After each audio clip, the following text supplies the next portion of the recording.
Assalamualaikum warahmatullahi wabarakatuh. Pada kesempatan video kali ini, saya dan teman-teman saya akan membahas pembangunan nasional yang terdiri dari 4 anggota. Yang pertama ada Aryani Nova, Haula Ananda, Bella Adra, dan Andin Maftuha. Kita langsung masuk ke slide pertama, yaitu ada pembangunan nasional yang meliputi 4 poin. Yang pertama, pembangunan ekonomi. Yang kedua, pembangunan prasarana. Yang ketiga, pembangunan sumber daya manusia. Yang keempat, pembangunan hukum, penerangan, politik, hankam, dan administrasi negara. Pengertian pembangunan nasional. Pembangunan nasional adalah usaha peningkatan kualitas manusia dan masyarakat Indonesia secara berkelanjutan dengan memanfaatkan kemajuan ilmu pengetahuan dan teknologi serta memperhatikan tantangan perkembangan global. Tujuan pembangunan nasional adalah sebagai usaha untuk meningkatkan kesejahteraan seluruh bangsa Indonesia. Pembangunan nasional mencakup hal-hal yang bersifat lahiriah maupun batiniah yang selaras, serasi, dan seimbang. Program Pembangunan Nasional Propenas GBHN 1999 ditetapkan dengan maksud memberikan arah penyelenggaraan negara dengan tujuan mewujudkan kehidupan yang demokratis, berkeadilan sosial, melindungi hak asasi manusia, menegakkan supremasi hukum dalam tatanan masyarakat dan bangsa yang beradab, berakhlak mulia, mandiri, bebas, dan maju, serta sejahtera dalam kurun waktu 5 tahun ke depan.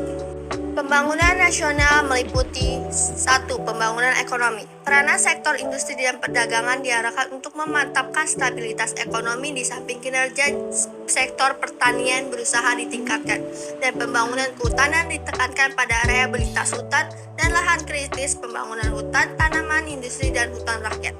Selanjutnya ada pembangunan prasarana.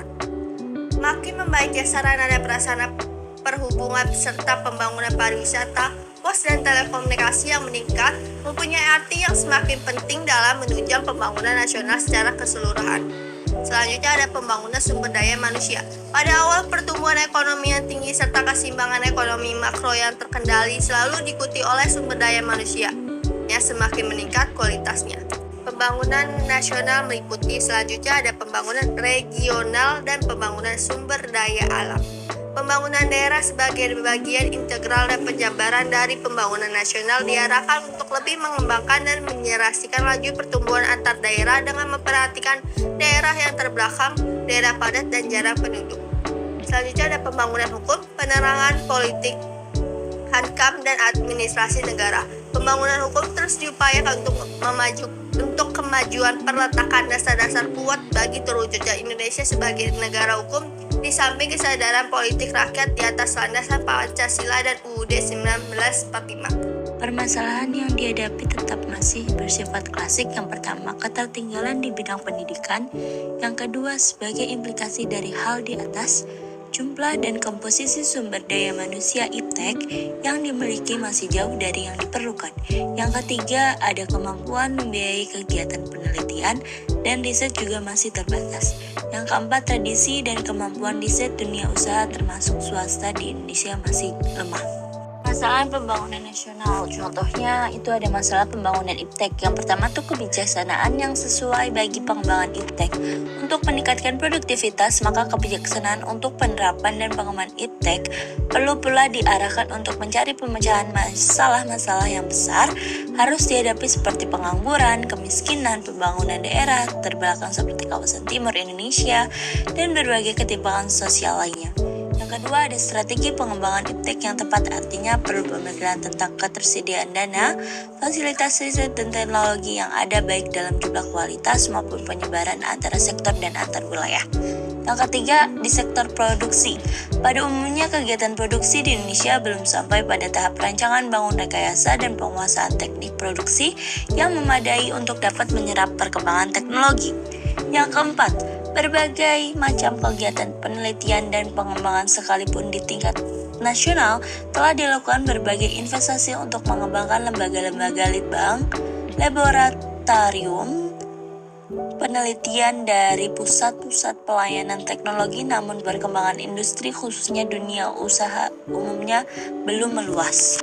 Permasalahan yang dihadapi tetap masih bersifat klasik. Yang pertama, ketertinggalan di bidang pendidikan.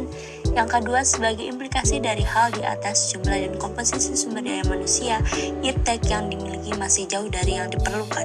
Yang ketiga, kemampuan membiayai kegiatan penelitian dan riset juga masih terbatas. Yang keempat, tradisi dan kemampuan riset dunia usaha termasuk swasta di Indonesia masih lemah. Untuk mengatasi kelemahan-kelemahan permasalahan yang hadapi, yang pertama, dalam bidang pengembangan industri berbagai strategi telah ditempuh dengan berbagai macam pendekatan dan tujuan, yakni antara lain A. Strategi ekspor produksi primer, B. Strategi industri subsidi impor, C. Strategi industri promosi ekspor, dan strategi industri teknologi tinggi. Yang kedua, dalam bidang iptek telah dikenal antara lain program hibah bersaing, riset unggulan terpadu, dan riset unggulan kemitraan, dan program co-education antara perguruan tinggi dan dunia usaha. Yang ketiga, selanjutnya, untuk meningkatkan kemampuan dalam bidang iptek, selain universitas dan litbang, telah dikembangkan beberapa aspek pendukung kelembagaan, antara lain Dewan Riset Nasional tahun 1984, Dewan Standarisasi Nasional tahun 1984, Undang-Undang Hak Cipta tahun 1982, Undang-Undang Paten tahun 1989, dan Akademik Pengetahuan Indonesia, sarana dan prasarana penelitian pun telah banyak dibangun dan dioperasikan. Di sini ada kebijakan dan strategi pembangunan nasional. Yang pertama, ketetapan hati. Pemerintah dan wakil-wakil rakyat senantiasa berketetapan hati meningkatkan taraf kehidupan masyarakat, terutama ekonomi rakyat di daerah-daerah terpencil yang menggunakan sumber daya alam setempat dengan kekuatan modal sendiri, teknologi tepat guna, dan pasar terbatas. Yang kedua, kemiskinan. Kemiskinan mewarnai ekonomi rakyat sejak zaman penjajahan. Meskipun selama era Orde Baru, kemiskinan absolut mulai berkurang, namun kemiskinan relatif meningkat karena perbedaan yang makin besar dalam peningkatan kesejahteraan kelompok-kelompok masyarakat. Yang ketiga, pengangguran. Penduduk miskin di Indonesia bukanlah penganggur penuh, tetapi bekerja namun dengan pendapatan rendah.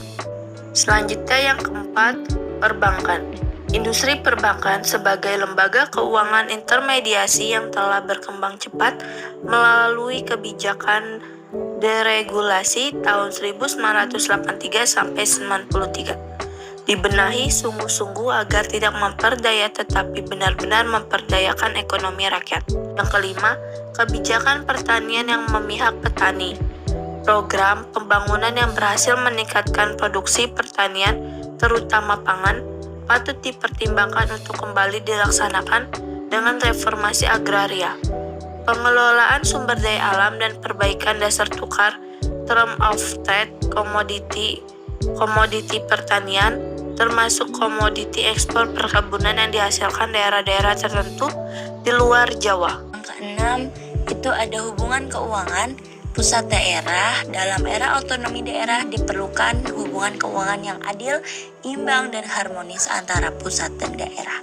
Yang ketujuh, ada pengelolaan perdagangan bebas. Proses meningkatnya perdagangan bebas sebagai konsekuensi dan kaitan eratnya dengan globalisasi yang makin garang mengharuskan Indonesia mengelola secara hati-hati perdagangan luar negeri dan meningkatkan kerjasama ekonomi perdagangan dalam negeri. Perkembangan infrastruktur di Indonesia itu ada yang pertama, paket kebijakan ekonomi.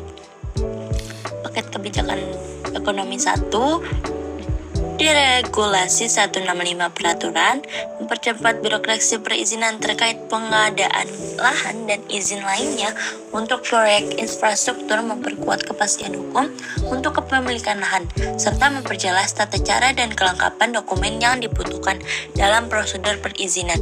Yang kedua, ada paket kebijakan ekonomi 2. mempermudah layanan dalam pemberian izin investasi di kawasan industri, memangkas durasi untuk mengurus tax allowance dan tax holiday, dan menghapus penguatan PPN untuk alat transportasi. Yang ketiga ada paket kebijakan ekonomi 3, menurunkan harga BBM, gas, dan tarif dasar listrik bagi industri dan menyederhanakan izin pertahanan untuk kepentingan investasi.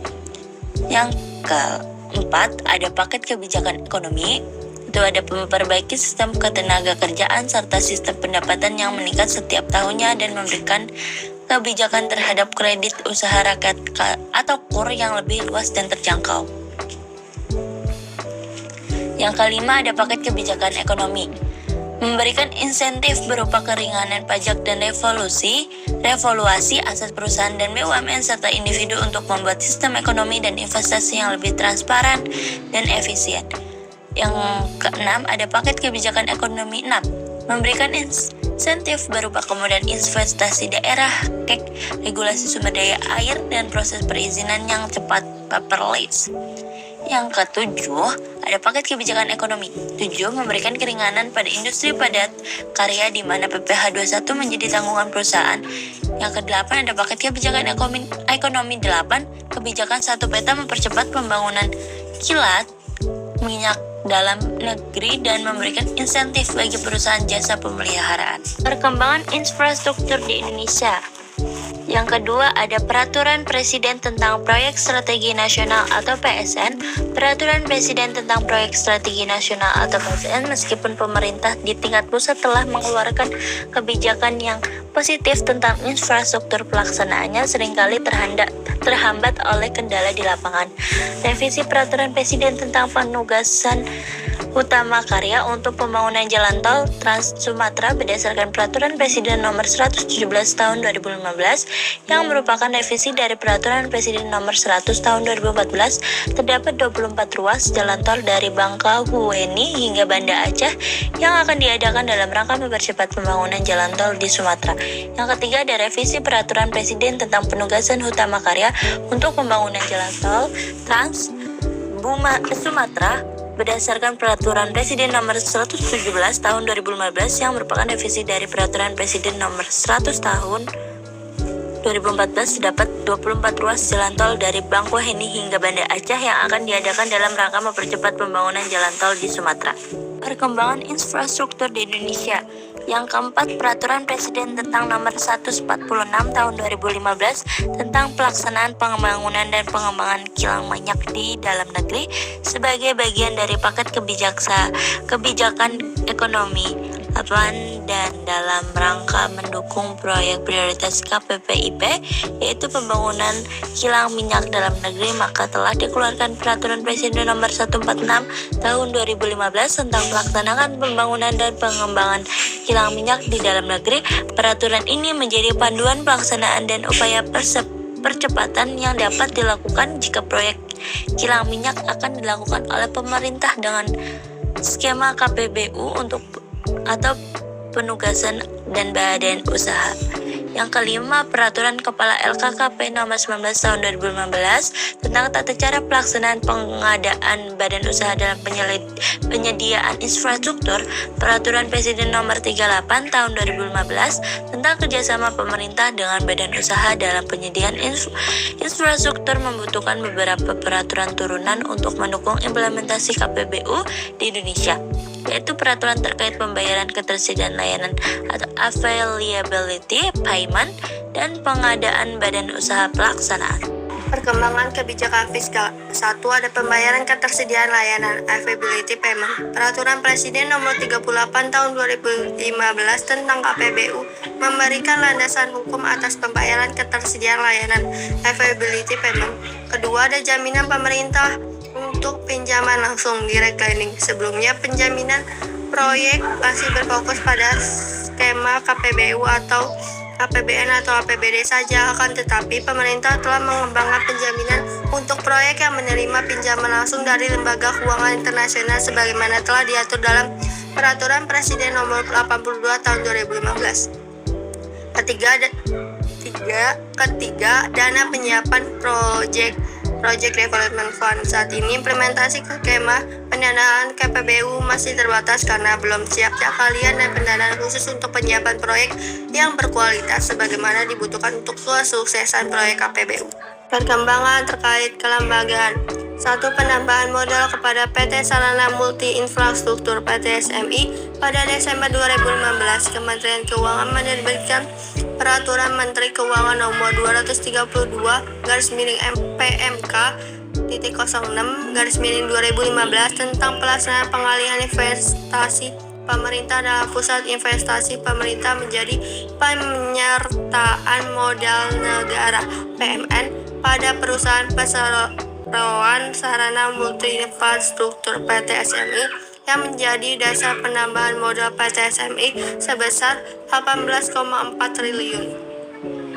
2. Pengembangan fasilitas PT Penjaminan Infrastruktur Indonesia (PTPII). Pemberian penjaminan pemerintah merupakan salah satu faktor penting untuk menarik investasi pada proyek. Akan tetapi, penjaminan selama ini hanya dapat diberikan pada proyek dengan skema KPBU. Sekian dari video kami. Terima kasih. Assalamualaikum warahmatullahi wabarakatuh.